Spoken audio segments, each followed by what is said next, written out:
Welcome back, class. We've got sports memorabilia battles, demon hunters, and plenty of nerdy teacher banter along the way in a K-pop fumbles on the positive power of the internet episode of the Fandalorians. Teachers by day, nerds by night.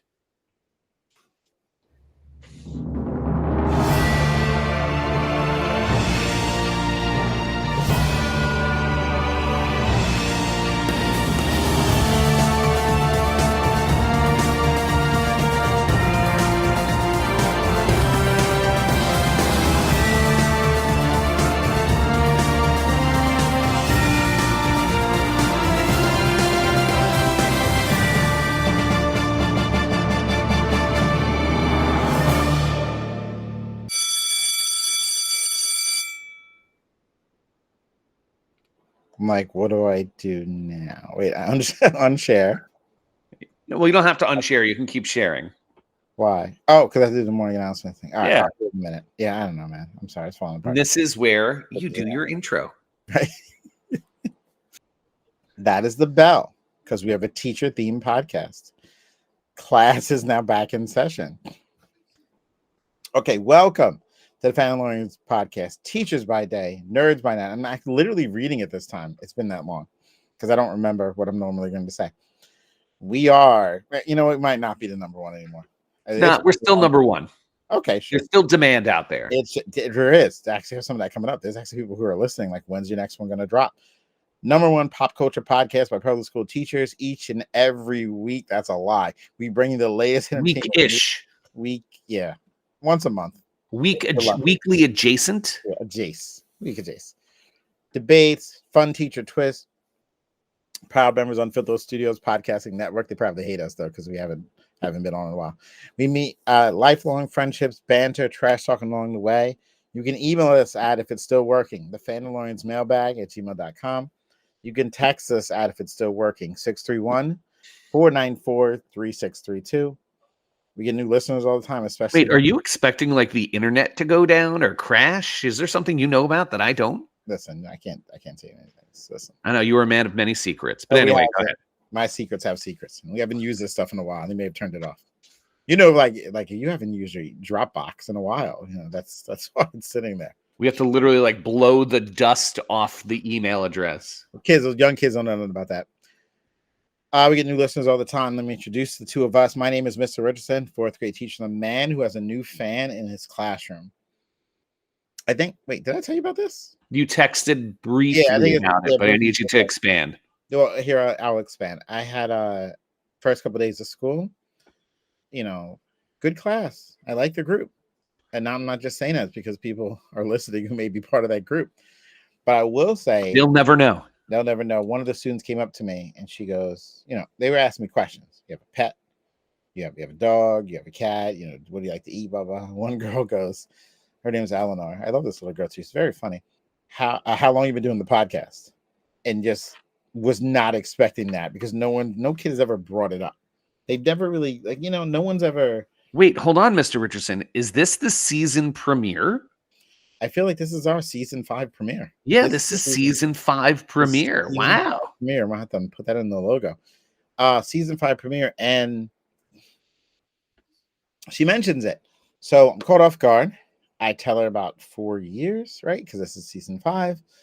And then I said, how do you know about the podcast? Because again, it's very rare you come across someone who know it. I went to a school over the summer. There was a person there who listens and recognized me. So it was pretty weird.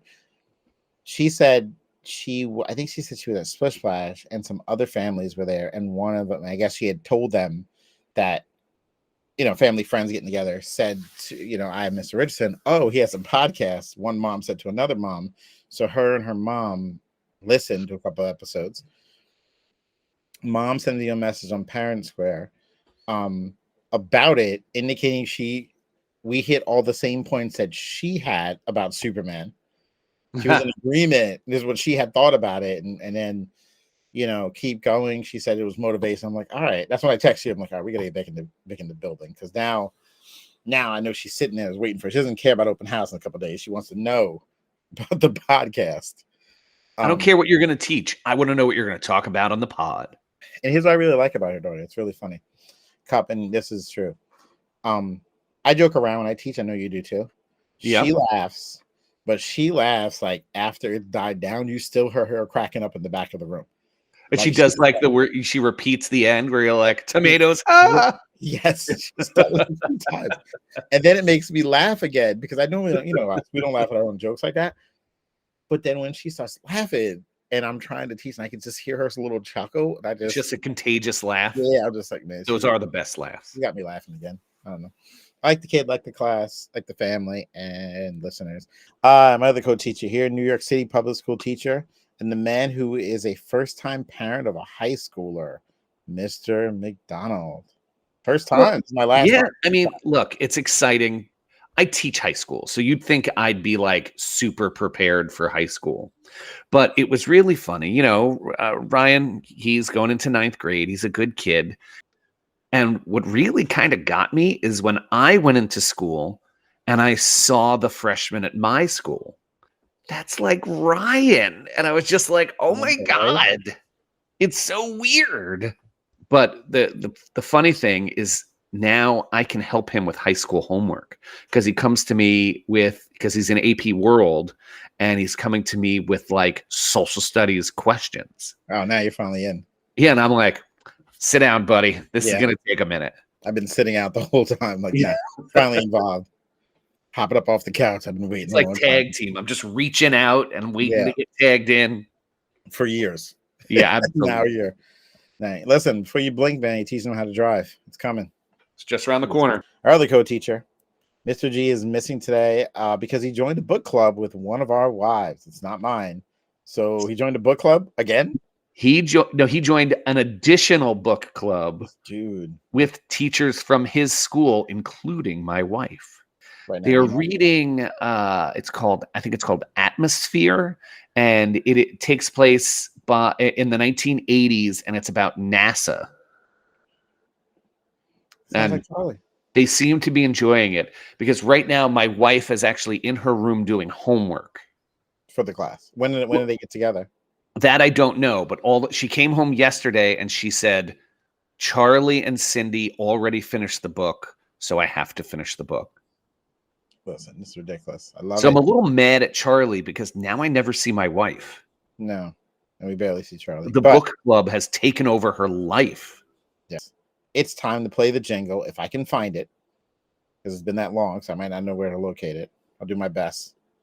Morning announcements. Fandalorian fans, won't you lend me an ear? I hope this podcast sound is crystal clear. Now listen up, people, I got something to say. These are the morning announcements for today. Start over. First, I'm going to unmute. Right, here we go.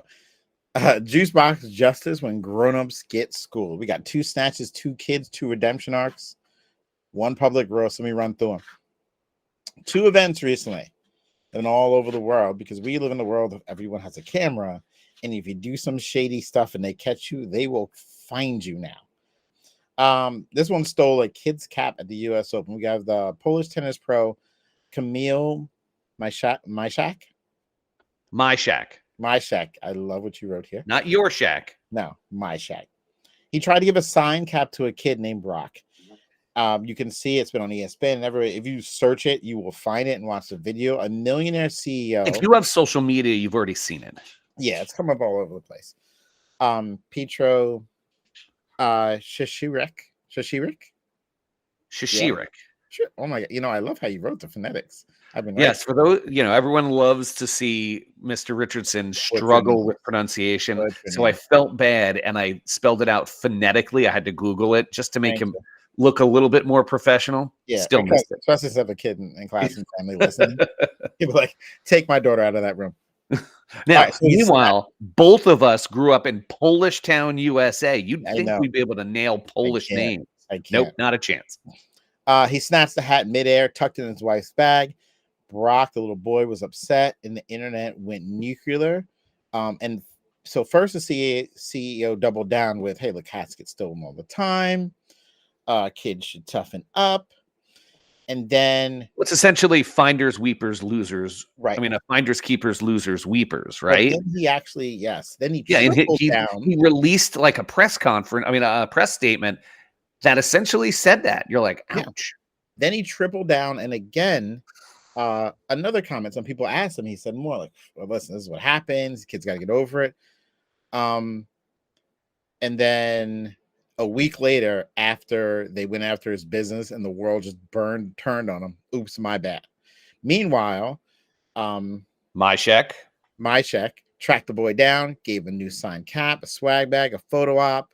The moral with this one's never mess with tennis Twitter or a kid in a bucket hat. They went after his business. They went after his company, the reviews. Like, he was losing money now. The stocks were dropping. Had to do a apology tour. Second one came up. They call it a Phillies Karen and the birthday ball heist. Phillies Mariners game. I have a question about this. By the way, that sounds like a children's book. It does. I don't want to write it, but I feel like I should now. Phillies versus Marlins. Dad gets a home run, goes into the stands. Dad gets a home run ball, gives it to his son Lincoln for his birthday. Enter Phillies Karen, they're naming. Wait, hold on. So let me just explain something as someone who's been to many. This was the question I was going to ask. Let me pose the question. What's the rule with this McDonald? Please explain. That's what I was about to ask you. So essentially, the way it works with home runs is, number one, if you really want it, you just catch it. So like my kids, they still bring their mitts. And the best part about that is actually my kids are really good fielders as well. So they're going to get everything. Yeah. Now, if it bounces off your hand and hits the ground, it is fair game. It is a fair game. So in this situation, did it bounce off her hand or just was close enough to her? It was just kind of close to her. I don't think that's it not the actually rule. touched her hand. Yeah, that's not the rule. So if it gets to the stands, like, it's literally loose ball. Yeah, that's basically the unwritten. Now, and what they theoretically what they say is like you if it's in like your body where you have it and somebody like bullies through and pulls it out of your like zone, then that's not cool. Yeah. But most of the time, and that rarely happens. Like that's what happened with the tennis hat, is the kid had it and the guy literally like yoinked it out. Yeah. But this wasn't that. The ball hit the ground. The dad got it, picked it up, gave it to his kid, and the woman freaked out because it was in her vicinity. She never even touched the ball. She went over to him, started yelling at them. The dad was kind of caught off guard, and then the dad just didn't want to hear it, gave the ball to her, and she left, which I never would have done myself. Look, I will give that dad all the credit in the world. Yeah. There's no way in the world I'm giving that ball back. I know me. No, you're just going to be yelling. Because if I knew the rules, you know what I'd do? As I have the ball, I'd be calling you real quick. Yeah. Listen, what's the rule? What is mine? Bet. Thanks. All right, bye. Click. Nah, you can't have it. No. So we have a funny story that's tangentially related about this. So my family, we are trying to see all 30 stadiums. So last spring, we went to Atlanta. Spring. We went to Atlanta to see a Braves game. And there, my boys were, they met another kid around his age, and they found out that this little boy had just gotten adopted by his foster parent. And we were like, oh, that's so cool. So my kids, they like had a catch with him, and they saw him. And so my boys got a bunch of foul balls early in the in batting practice. So I said to my kids, I was like, we ended up seeing the boy later, right before the game started. I was like, boys, you got to be cool. You have so many baseballs.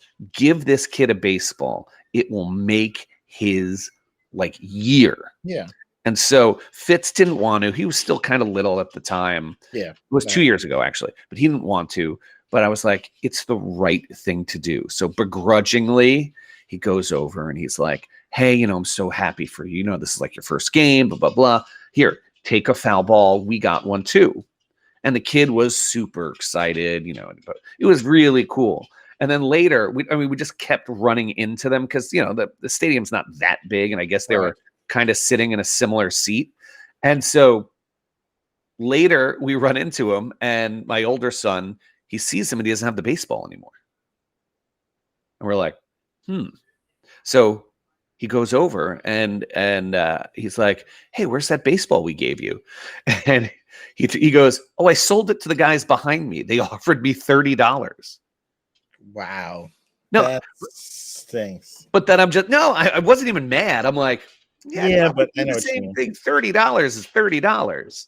But it's still, yeah, I get it. I get the point. And guess what? I never told the boys though, because that would like ruin the message of they did such a really nice thing and made a kid's year. And Wait, I thought your son got he was, oh, you asked.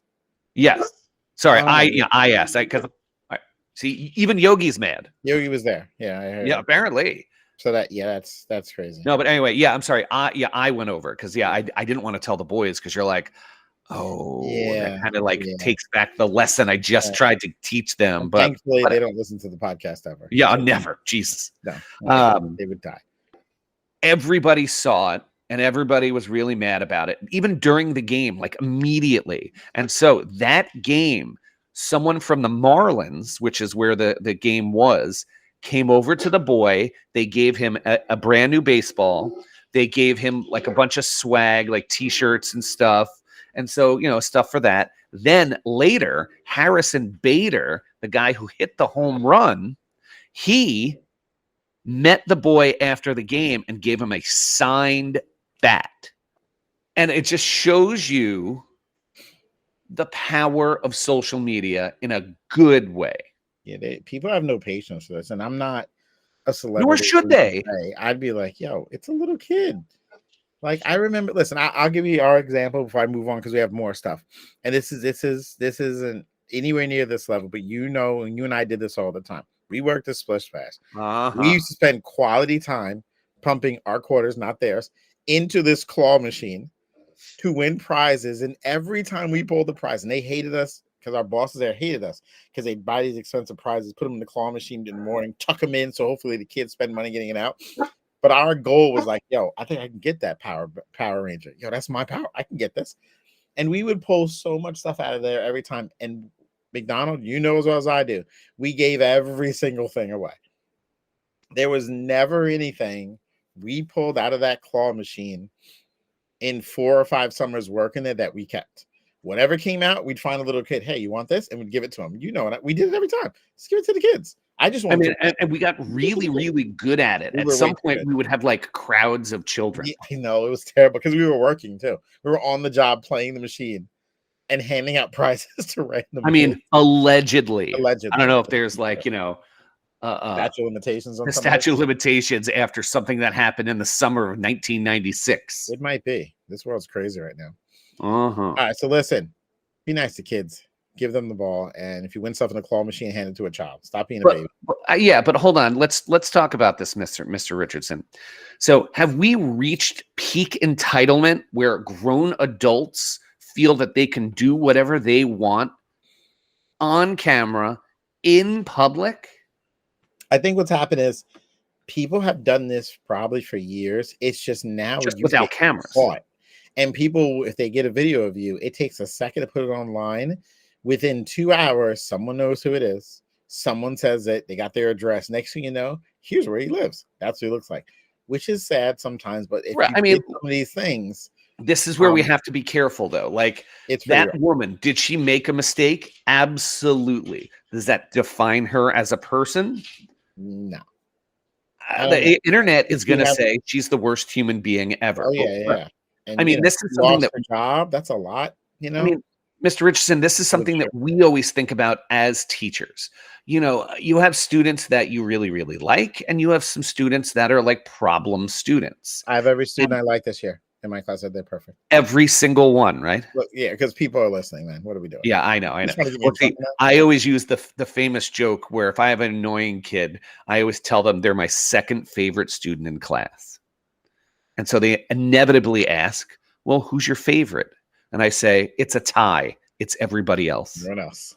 But what I think is really important to remember about all of this, though, ultimately, act like you're being recorded all of the time. That's just what I tell my kids. Yeah, that's a great line because you probably are. All right. From adults swiping baseballs out of kids' gloves to Warner Brothers going on a hot streak. One group is stealing childhood memories, the other's cashing them in. So listen, I got some stuff. I have to ask you something. McDonald's going to be funny. First of all, Warner Brothers had a run of some terrible flops coming out of 2024 to 2025. Joker Part 2, Disaster. No, Folie à deux. Folie à deux was a box office disaster. Yeah, Opened for 40 million, but then it cost 200 million to make it. The Mad Max saga Furiosa also underperformed. that was a prequel for a Mad Max movie. I actually want my father to see that, but it was terrible. In February of 2025, Warner Brothers shut down their game division, which they had so many things set up, anticipated. That got shut down. Then we had the whole run where Warner Brothers got sold. They put Backer on the vault, Scooby's Holiday Haunt on the vault, Coyote versus Acme, which caused so much criticism. Coyote versus Acme has been bought by another distributor and it's coming out soon. I think that's hysterical. Yeah, and I think it's going to be a hit and they're going to hate themselves for it. I really hope so. I hope it's like what we're going to talk about a little bit. Yeah, it's going to be they've had legal battles with Superman and Wonder Woman, certain characters. They had a $500 million lawsuit by Chris Brown. Wait. You missed one thing. Warner Brothers credit rating is downgraded to junk. Yeah, I skipped that. You're right. So announcing a split up. What does that mean? That means that Warner Brothers is going to have a hard time. I mean, look, I teach economics, so I'm going to give you a little economics lesson. Your credit rating just tells creditors or lenders, I should say, your likelihood of repaying your loan. So this says Warner Brothers is not good at repaying their debts, which means that they're going to have a hard time borrowing any new money. And that's really, really, really important because they need their movies to hit. And all of these things have been just loss after loss after loss after loss. That leads into this, McDonald's, because they have had hit after hit after hit. They are on a 7-movie winning streak where 7 films straight produced by Warner Brothers has opened over 40 million and made tons of money. The reason it's not up here because I'm curious to see if you can name if you can name the 7 films produced by Warner Brothers that have been hits, as in it made at least 40 million the first weekend. And as I'm looking at the list, I know you've heard of all of them except for number 7. You might not know that one. The other ones I've heard come out of your mouth. All right, so 1 through 7, and they're in the order of when they were released, not really in the order of cost. All right, I know Sinners is one of them. Sinners was number 2. Yeah, with 48 million. Oh, this is in order of release, right? No, this is in this is in order of release. So so it means there was one earlier than Sinners. It was at Sinners 48 million opening weekend, and it's done well. What else? All right. They're on a I know Superman is one of them. Superman, of course, was number 4. 125 million opening weekend. There's got to Warner Brothers has those like pretty successful horror movies, right? Would any of these lists be considered like a horror movie? 2. Okay, not including Sinners. Not including Sinners. Oh, okay. Wrong. 3 not including Sinners. I take that back. There's 3 more not including Sinners that you would say horror. And I know you've heard of 2 of them. I can't be sure if you knew of the last one. Like Annabelle, like one of those kind of movies, or but Conjuring. No. I don't know the horror movies. You know, my wife doesn't watch them. I don't watch them. All right, so I'll fill you in on those. Right? Yeah. Number 3 was a Final Destination movie. Oh, that made money? Yeah, Bloodlines. It opened. Oh, that makes me feel so good. I used to love the Final Destination. The horror movies are the ones that are making money now. Let me give you another one. 6 they're was so Weapons. cheap. Yeah. Remember Weapons just came out with the kids that lost a night? I kind of wanted to see that. Oh, that's right. I'll watch that. I'll watch that when it comes on HBO Max. Number 7, which I don't think you would have thought of, was The Conjuring, Last Rites. I just did Conjuring. Oh, you did? I'm sorry, man. Yeah. I didn't hear it. My bad. So you had number 7. That one just came out, right? That was like that's the last one. So there's I only know it because one of the young teachers on my school just went to go see it. Okay, there's 2 more movies that Warner Brothers did in the run. I'll read the run when we're over. All right. One movie was the biggest movie of the year so far, kid related. Like you know this movie. Oh, Minecraft. Yeah, the Camel Jockey, whatever it's called. That's number 1. And the final one, so we have Minecraft at number 1, Sinners, Final Destination. All this stuff made more money than Warner Brothers on the streak. Superman 5, you still have to get Weapons in The Conjuring, and 5, I know you know because it's another big one that Warner Brothers co-produced, but they produced it with Apple. Oh, F1? Yep, F1. They had Yeah, they had okay. their hand in that too. So Wow. that's the one. They're on a 7 consecutive domestic opening weekend hit 2025. They got Minecraft, Sinners, Final Destination, Superman, F1, Weapons, and The Conjuring, and they're coming out the gate strong. So And it holds up hope for the other films they got coming out as well. They have a couple more horror. Horror seems to be the thing that's really getting people in theaters, and that's good. well, because I mean, it's one of those things that horror movies are better as a communal experience. And going to the theater and being scared with other people is such an exciting feeling. I mean, I'd love to know because my wife would never. My wife thinks Stranger Things is too scary. Yeah, it's not that scary, but that's Yeah, okay. uh-huh. Your My kids wife find thinks that Care one scary Bears too, is right? too scary. No, I'm kidding. But my wife won't watch Sinners. I was like, it's an amazing movie. It's not scary. Well, it's not scary. It's No, it's light. But anyway, It's lighter. so my question, I don't know if you know the answer to this. What the heck changed? I don't know. I think Is it when some of the- Zaslav took over? I guess I don't Because know. we gave Warner Brothers so much Yes, we did. just pushback That's why when I'm they being were nice to talking them now, about. because I know they listen. Remember when they shelved Batgirl and they just trimmed the fat? And you know what? Maybe we have to admit that they know what they're doing. It's just you have I'm looking at the list now that's in front of me. I just think how diverse it is because Minecraft was like a family game thing. Superman is Superman, right? Conjuring's horror. Final Destination revived horror again. F1 tapped into like We call those dad movies. It's dad movies. and they don't do like racing movies like that. Yeah. It's a dad movie, which and Weapon and Sinners is just what it is. Well, So, I mean, this does make me happy because if it was all one genre of movie that was crushing it, that's all we'd get for the next 2 years. right. So the fact that all of these different quote unquote hits, because they are hits, are and so different. And it's tells almost like us 50. They're going to give us just more of kind of everything. It like Look, ends with them getting on the plane from the first. They're weaponizing nostalgia. If you do it right, it still works. Yeah, but and my kids did it too, so it's all good. So look, they're doing well. They're making good decisions. But we'll see. We'll talk more about that. Let me get to this last topic because I have the keep it. Well, hold on. Let's talk about how this last topic came to us. Was it you or was it Charlie who said, go see it? Charlie said to see it, and That's what it was. Heard it. I didn't do it right away though. So it was in the Fandalorian group chat. He said, go see K-pop Demon Hunters. K-pop Demon Hunters is the epitome of the pillar system of the Fandalorians that I just talked about. People who like animation. This is what proves your thesis? This proves my thesis. I'm just thinking of it right now. This is what happens. The people who love animation and stuff watched it first. This would be Charlie. Hewitt, some of these people I know. It's Charlie, yeah. Then they tell everyone who's interested in this stuff. We are the casuals in this. Yes. I'm not really. You're the word of mouth. Right. Casuals hit. All right, I'll check it out. Now it's hit, and then it also has a song like Frozen. Now it's everywhere. So you have kids listening, and then the adults are telling everyone. Now this has become an event. So now people are like, all right, let me go check this out. That's when I kind of kicked in because Charlie recommends things all the time. Right. And I'm like, yeah, I'll get to it when I get to it.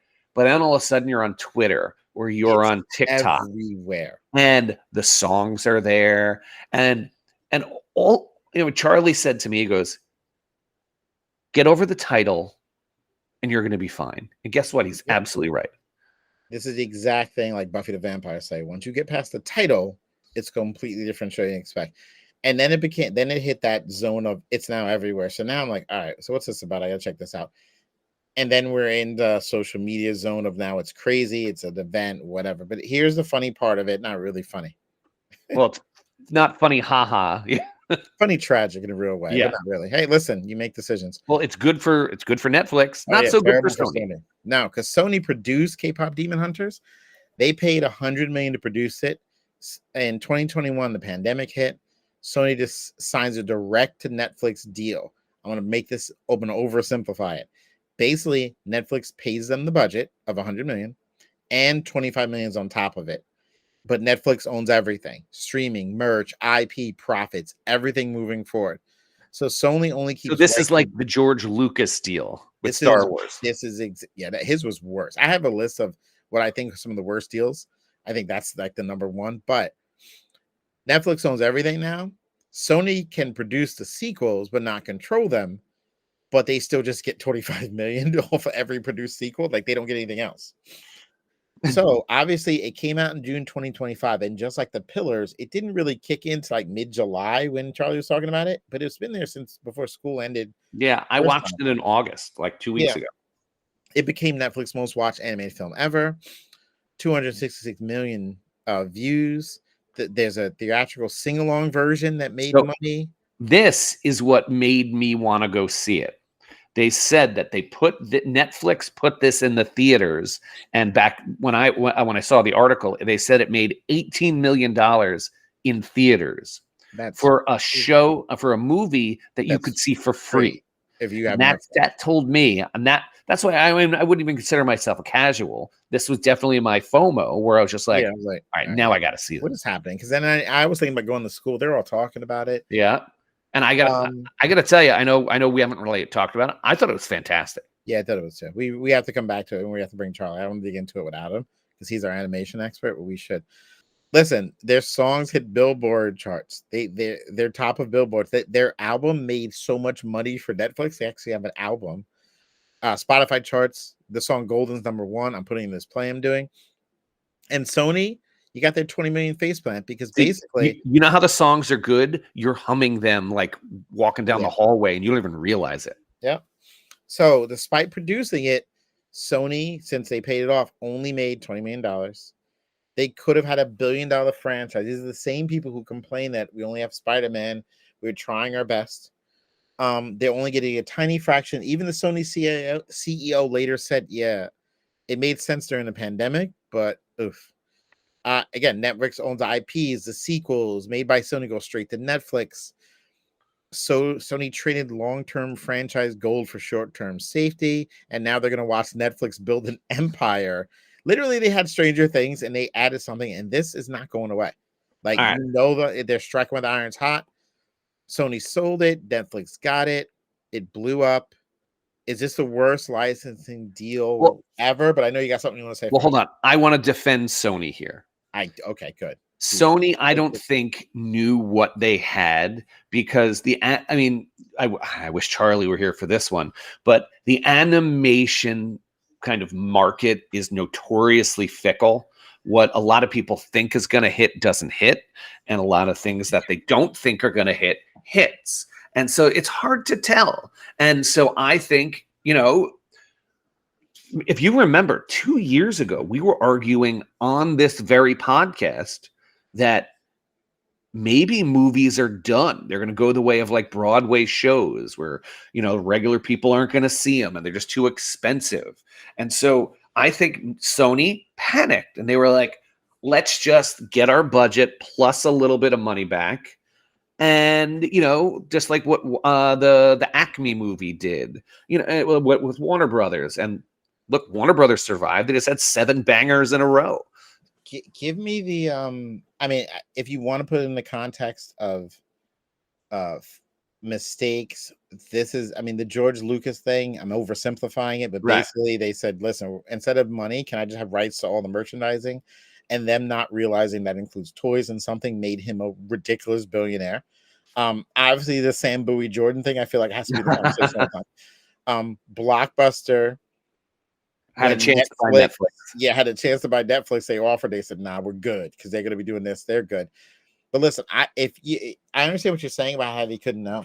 Well, the McDonald's, I'm telling you, there's got to be. We're going to get the story. Well, hang on. We're going to get the story that there's a guy who was there who told them, you know what? I don't think we should sell this. I feel like this is something. They were like, come on, Chuck. What are you doing? No, get rid of it. So ready? I'm going to tell you about a Greek myth. Do you know the story of Icarus? Yes. So for those at home who don't know, Icarus, he was given wings, and the wings were made of wax. And they always said, don't fly too close to the sun because your wings will fall off. But there's actually a second part of that kind of myth as well that no one really talks about. They also said, don't fly too close to the water because the water will do the same thing. And it really is the allegory of playing it too safe. So what the real story of Icarus is saying is, yes, you don't want to be too aggressive. Don't get too close to the sun. But the underreported part that no one ever talks about is it's also don't be too safe. And I think Sony was just too safe, and they were just like, all right, let's just get something. Yeah, I just want to know if they screened it, like, because you watch it, I'm like, yo, this might not be there, but I understand they've had no animation that's been successful at that point. This was before the Spider-Man, Spider-Verse stuff. This was pre-COVID. Or it might have been like during. Yeah, and it look sounds how silly. notoriously K-pop delayed sounds Spider-Man. weird. Yeah, but I just wish I'm sure there's someone there who were like, yeah, don't do this, and they didn't listen to him. And that story is going to be fascinating to find out. I'm actually wait, hang on. Look. So, ready? Is this going to be bad enough that is someone going to lose their job? It depends on who made the call. Because if it's the CEO, he might not take the fall for it. Especially if there's someone in the room who told him not to do it. But I don't know. Yeah. Well, I mean, look, if it's the CEO, he's definitely going to need the support. Now, speaking of support, Mr. Richardson, let's talk about how the people at home can support this show. So, buying or selling a home, a big thanks to our newest sponsor, the Adler Real Estate Group. Mention the Fandalorians and get up to $5,000 back at closing. Seriously, that's Comic-Con money. That is. That's AdlerRealEstateTeam.com. You can grab some merch as always. Hit us up at the TeePublic store. The link is in the bio. All the proceeds go to Laney's Legacy of Hope, helping families facing pediatric cancer, where 100% of all money goes directly to the cause. If you're on Long Island, like us, you can visit Red Shirt Comics in downtown Port Jeff. It is the official comic shop of the Fandalorians. If you are not local, you can support any and all comic book shops. That's redshirtcomics.com. You can say cheese with LJ Photography. From engagements to family portraits, LJ Photography captures life's best moments based here on Long Island. And you can follow them at LJ Photography LI. And lastly, Kanopy King Party Rentals. Backyard bashes, weddings, sweet 16s, you name it, they've got it. Custom vibes, stress-free setup, and bounce castles galore. You can rule the party with Kanopy King. All right, so, Mr. Richardson, this movie, K-Pop Demon Hunters, blew into a global phenomenon for Netflix. Sony, they got some money. Yeah. So ultimately, we have to decide, was this a smart pandemic hedge, or is this a bad deal? McDonald, first of all, come up with a question that's not written. Brilliant to wrap this up. I appreciate that. I like what you're doing out here. But more importantly, this has to be 100% considered a bad deal. This is $1 billion franchise. Netflix is going to make another movie. It might even put it right in theaters. They're already itching for it. The songs are fire. They're going to get people who, the people who wrote the songs write more. It's big. I don't know where the story is going to go based on. I think it's going to be like High School Musical. It's going to be like those big monster music movies. And let it sit. The animation takes a while. So a year and a half from now, a year or so, you do another one, and it's going to be huge because now they're going to have the budget, the backing, the push. Netflix has another franchise with the Stranger Things guys leaving the door. They have $1 billion animated franchise that everyone, including adults like us, checked out because your kids were interested in watching. This is a great deal. Especially and unlike Stranger Things, these people are going to stay the same age forever because it's animation. Exactly. And unlike, and like I said, we're going to be back for it. They now have another franchise. It has to be a bad deal for Sony because they have been unable to get a major franchise going other than Spider-Man, which is really tied to the MCU, so they can't do too much. All their Spider-Man versions have fallen apart. They got nothing. Here's was something that was in their lap, and they gave it away. So yeah, it's a bad deal. Any way you look at it, it's a bad deal. Well, I mean, look, Give me their success story. having said that, Sony is just a couple of hits away from being like Warner Brothers right now. And so one of the things I am teaching economics, and you know what the lesson I'm teaching tomorrow, Mr. Richardson? Right. Do you know what a sunk cost is? When you put money into something that's It's money you've already spent. Yeah. So if you're Sony, you're gonna be like, all right, we messed up, we screwed up. Well, let's move on. So Sony's major franchises outside of Spider-Man, there's 3. The biggest ones that made money. Is it Fast and Furious? Is that them? No, they don't have that. And you would know, all 3 of these. Okay. It's Jumanji, Okay. Ghostbusters, and Men in Black. So I'm sorry, man. That is that's a tough. That's their biggest tentpole. I know this is a video and this is an audio podcast. You couldn't see my cringe face where it was just like, Spider-Man isn't really, it's theirs, but they can't do certain things with him because he's in the MCU. So they have a deal with that. So yeah, this was like, hey, here's your own thing. So it's going to be tough. We'll see. Here's the funny thing. Did you see the most recent Ghostbusters movie? The one where they were back to the city? You know what? No. Yeah, what was it called? Frozen Empire? Yeah, did you see it? No. No. And here's the funniest thing is it's not on cable. I can't find it on demand. I think they're just pretending it didn't exist. Did it really exist? Was it a fever dream? I mean, Bill Murray's in it a lot, they say. I don't know. I wouldn't know. I've never seen the movie. We got to look for it. That's right. Yeah. We'll find it. All right, man. It was fun. We haven't done this in a minute. I know. It's like you got to knock the rust off. I'm just starting to get warmed up now. Yeah. All right, but the buses are time to wrap it up. Yeah. Let's not wrap it up. Now that we're warmed up, all right, guys, you got to go home. Oh, no, they're turning the lights off in here. It's getting late. So hang on, let me pull this out. It's good to be back. It is good. We'll get back together. We'll do these more often. It's fun. Plus, we got guests lined up. We got a couple things coming up for season 5. It's going to be exciting. Looking forward to it. The season 5 premiere. It's exciting. I feel like we should have said that more. I don't know. I feel bad. Yeah, what are you going to do? All right, Buses in the Loop. Time to move on. Instagram at Fandalorians.podcast. Twitter, X Vehicle. At the Fandalorians Pod. The TikTok, the Fandalorians Podcast. Fandalorians@gmail.com. 631-494-3632 for Mr. G, who is reading a book. Probably. Club, always. What else is he doing? Mr. McDonald, I'm Mr. Richardson. Thank you for listening. We'll catch you next time on the Fandalorians. Teachers by day, nerds by night. Oh, now I hit the music button. Play the sound. That's the sound. I figured it out. It's good. If someone has gotten this far on the podcast, God bless them, because we are rough. I mean, I'm sure, look, they're never going to realize how edited this is. Oh, this is complete. This thing is going to be like 6 minutes. Yeah. Little did they know it took us 4.5 hours. It's ridiculous. The sun is coming back up. It's terrible.